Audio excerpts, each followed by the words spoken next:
ইসরায়েলের প্রধানমন্ত্রী Benjamin Netanyahu স্বীকার করেছেন যে একটি যুদ্ধবিরতি চুক্তি চালু থাকা সত্ত্বেও তার দেশের সেনাবাহিনী গাজা উপত্যকায় ব্যাপক বোমা হামলা চালিয়েছে। ১৯ অক্টোবর রবিবার চালানো এই হামলায় ১৫৩ টন বোমা ফেলা হয়, যাতে অন্তত ৪৪ জন ফিলিস্তিনি নিহত হয়েছেন বলে জানা গেছে।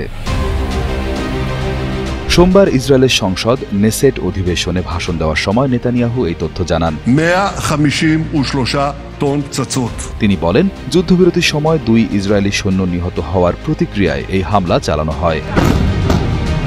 গাজা সরকারের মিডিয়া অফিস জানিয়েছে, ইসরায়েল এ পর্যন্ত ৮০ বার এই চুক্তি লঙ্ঘন করেছে, যাতে রবিবারের ৪৪ জন সহ মোট ৯৭ জন ফিলিস্তিনি নিহত হয়েছেন।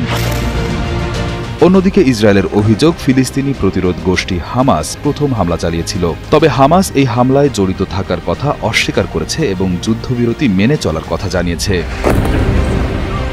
উল্লেখ্য, ২০২৩ সালের অক্টোবর থেকে শুরু হওয়া এই সংঘাতে গাজার স্বাস্থ্য মন্ত্রণালয়ের তথ্য অনুযায়ী এ পর্যন্ত ৬৮,২০০ জনেরও বেশি ফিলিস্তিনি নিহত হয়েছেন।